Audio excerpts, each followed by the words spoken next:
मीर ससुराल। सुनैना अपने माँ बाप की इकलौती औलाद थी। वो उसके लिए एक अच्छा सा लड़का देख रहे थे। सुनो जी, हमने हमेशा ही गरीबी देखी है। मैं नहीं चाहती कि हमारी सुनैना भी ऐसे दिन देखे। हमें इसके लिए एक बहुत ही अमीर लड़का देखना होगा, ताकि हमारी तरफ पैसे पैसे की मोहताज तो ना रहे कम से कम। हाँ, तुम सही कह रही हो, चलो देखते हैं। उधर सुनैना अपने ऑफिस भी किसी को पसंद करती थी, पर ये बात अभी तक उसके माँ बाप को पता नहीं थी।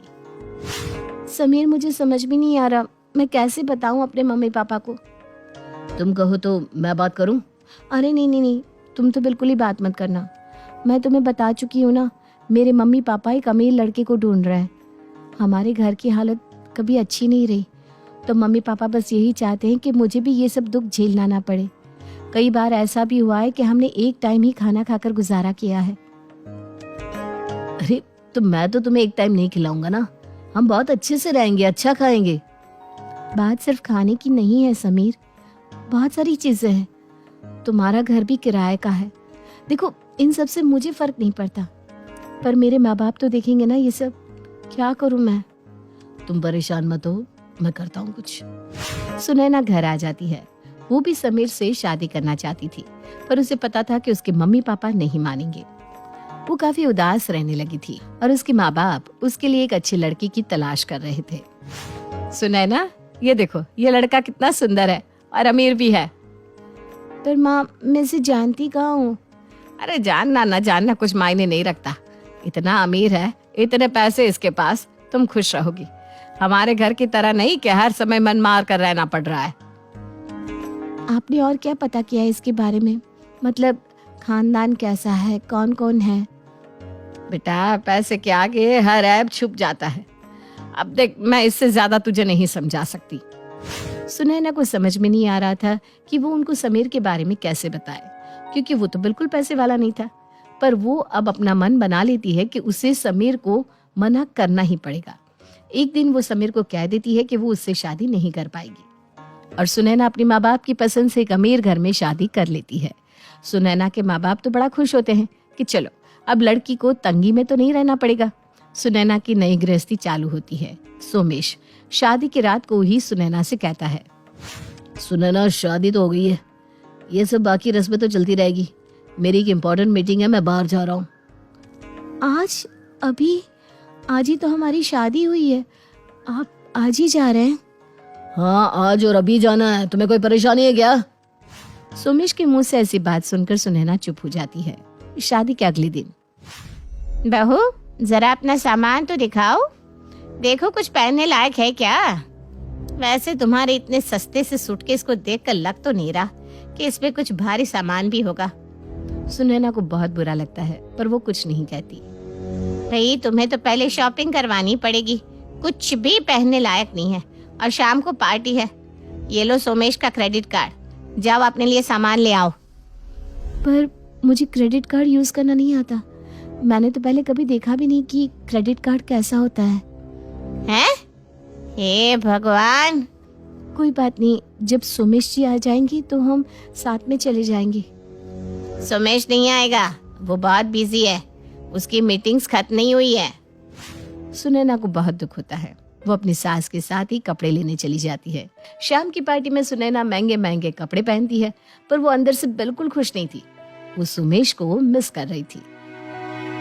शादी करके जाने के बाद से सुमेश का कोई फोन तक नहीं आया था, और ना ही उसके लिए कोई मैसेज। और जब सुनैना ने उसे फोन किया तो उसने फोन उठाया भी नहीं। देर रात तक पार्टी चलती रही। सुबह जब सोकर उठे तो सुमेश वहीं सोफे पर सो रहा था। सुमेश को देखकर सुनैना काफी खुश होती है। उसे लगता है कि चलो, अब तो वो उसे समय देगा। वो थोड़ी देर में उठकर फ्रेश होता है और अपनी फाइल्स लेकर बैठ जाता है। आप आए नहीं कल पार्टी में? हाँ, मुझे बहुत काम था।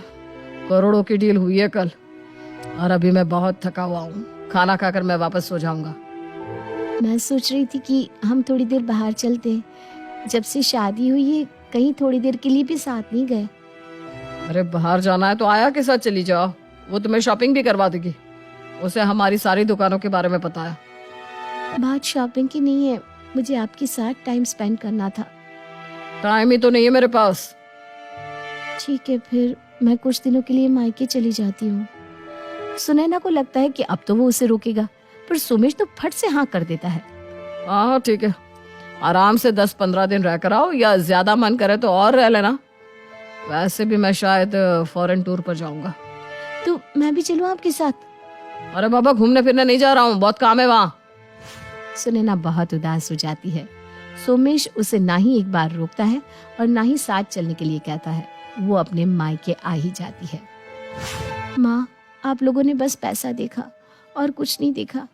जिस दिन से मेरी शादी हुई है, सोमेश ने मुझसे 10 मिनट तक बात नहीं की। सारा दिन काम करते हैं। महंगे कपड़े और गहने पहनकर मैं करूं क्या, जब पति ही साथ ना हो। अरे बेटा, हमें क्या पता था कि वो इतने बिजी रहते हैं। पर तेरे पास पैसों की तो कोई कमी नहीं है ना? नहीं माँ, पैसा तो इतना है कि दोनों हाथों से रोज लुटाऊं तो भी खत्म ना हो। पर माँ, पति का साथ भी तो चाहिए ना। रात को भी काम करते करते स्टडी में ही सो जाते हैं।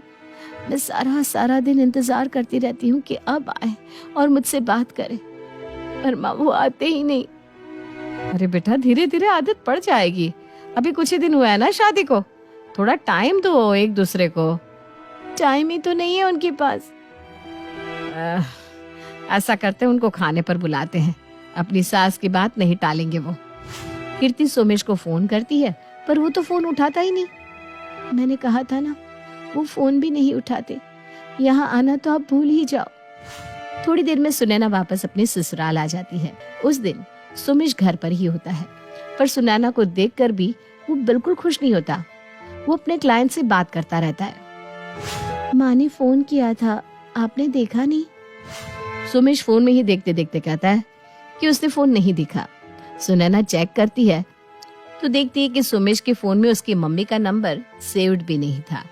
उसे ये देखकर बहुत बुरा लगता है, पर सुमेश को तो किसी बात की फिक्र नहीं थी। वो अपनी फाइल्स टटोलने में बिजी रहता है। थोड़ी देर बाद वो वहां से उठकर चली जाती है। जिंदगी बर्बाद कर दी इस इंसान ने मेरी। सारा दिन बस पैसा पैसा करते रहता है, पैसे से ही शादी कर लेता। वो इतनी तेज चिल्ला रही थी कि सोमेश सुन लेता है। क्या बड़बड़ कर रही हो? इतने पैसे दे दिए, क्या काफी नहीं है? पैसे के अलावा और कोई बात भी करनी आती है क्या? तो क्या काम धाम छोड़कर घर पर बैठ जाऊं, सारा बिजनेस पानी में मिला दूं? वो दोनों बहुत तेज लड़ने लगते हैं। इतनी ही देर में सुमेश का फोन आता है और वो वहां से निकल जाता है। सुनैना फिर अपने मायके चली जाती है। बार बार इस तरह मायके चली आओगी तो ससुराल वाले समझाएंगे कैसे? ससुराल में तो सब ठीक है, पर जिस इंसान से शादी हुई है ना, वही घर पर नहीं होता। होता भी है तो फोन में लगा रहता है। क्या करूं वहां रहकर? अरे तो बात कर लिया करो ना, फोन पर ही बात कर लिया करो। किससे बात कर लिया करूं माँ?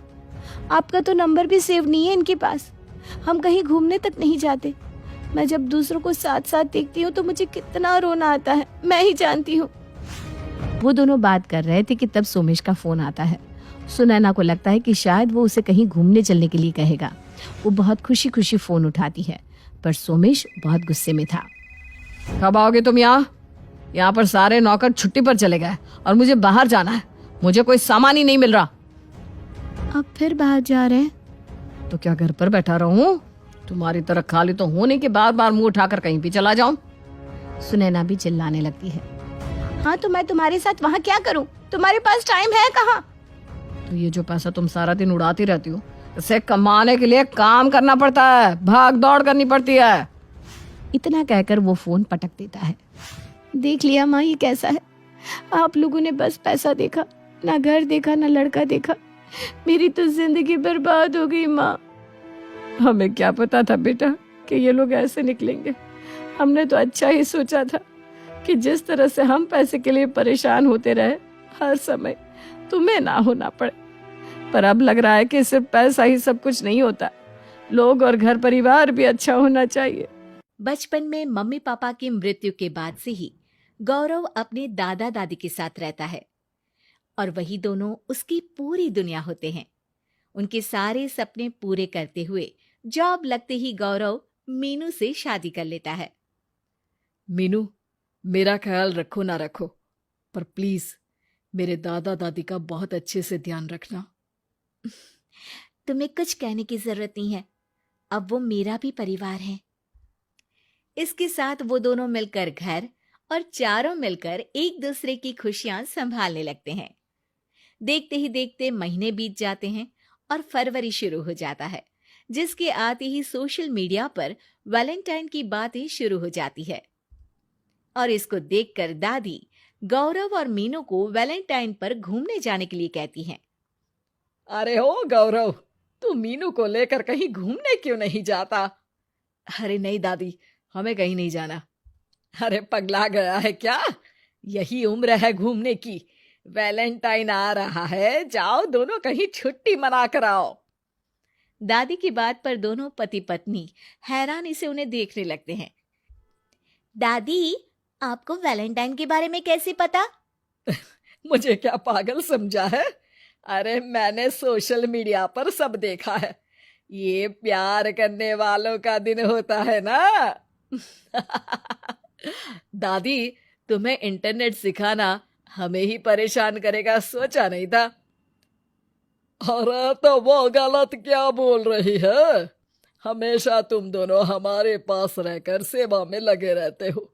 ना शादी के बाद कहीं घूमने गए और ना ही अब जाने के लिए तैयार हो। अरे अपनी पूरी जिंदगी में तुम्हारे दादा ने पहली बार कोई अक्लमंदी की बात की है, उसे तो मान लो बच्चों। दादी, आप क्यों बेचारे दादू की टांग खिंचाई करती रहती हो? अरे वो हमारा मैटर है, तुम ये बताओ जा रहे हो या नहीं? दादी, हमें आपके साथ रहने में ही खुशी मिलती है। अरे तो हम कौन सा छोड़कर जाने के लिए बोल रहे हैं? बस घूमने जाओ और वापस आओ बच्चों। इस पर हंसकर दादा की बात टालते हुए मीनू और गौरव वहां से चले जाते हैं। लेकिन दादी अगली सुबह एक बार फिर दोनों को टोकती है। अरे क्यों रे चंपू, कहाँ घूमने जाएगा, कुछ सोचा क्या? दादी, वैलेंटाइन दूर है। ऐसा बोलकर गौरव घर से बाहर और मीनू रसोई में चली जाती है। ये बात बता कर गया है या तुम्हें धमका कर? तुम भी ना ज्यादा मजे मत लो और चुपचाप मेरे सिर में तेल लगाओ। जी मोहतरमा, जब से शादी हुई है चुप ही तो हूँ। दादा दादी की ये प्यार भरी नोकझोंक सुन के रसोई के दरवाजे पर खड़ी मीनू हंसने लगती है, जिसे देख दादा दादी भी हंसने लगते हैं। वैसे आप दोनों ने मुझे कभी अपनी लव स्टोरी नहीं सुनाई। अब क्या बताए बेटा, जिस दिन तुम्हारी दादी से मिले बस उसी दिन से हमारा तेल निकल गया। देखो वही तो इनके सिर में लगा रहा हूँ।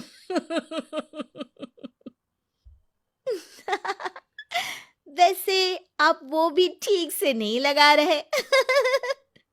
अरे इनका तो काम ही है काम चोरी करना। शैतान, दादा दादी के बीच पंगा कराती है। सॉरी, पर क्या करूं, आप दोनों हो ही इतने क्यूट और ऐसी प्यार भरी नोकझोंक करते हुए ज्यादा क्यूट लगते हो। सब हंसने लगते हैं और इस उम्र में भी दादा दादी का ऐसा प्यार देख मीनू मंत्रमुग्ध हो जाती है। दादू दादी, इतना प्यार तो मैंने अपने घर के लोगों में भी कभी नहीं देखा जो इस पूरे घर में है। इसी पर मीनू के दिमाग में आइडिया आता है और शाम को गौरव के घर वापस आती ही वो उससे बात करती है, जिस पर दोनों बहुत खुश होते हैं।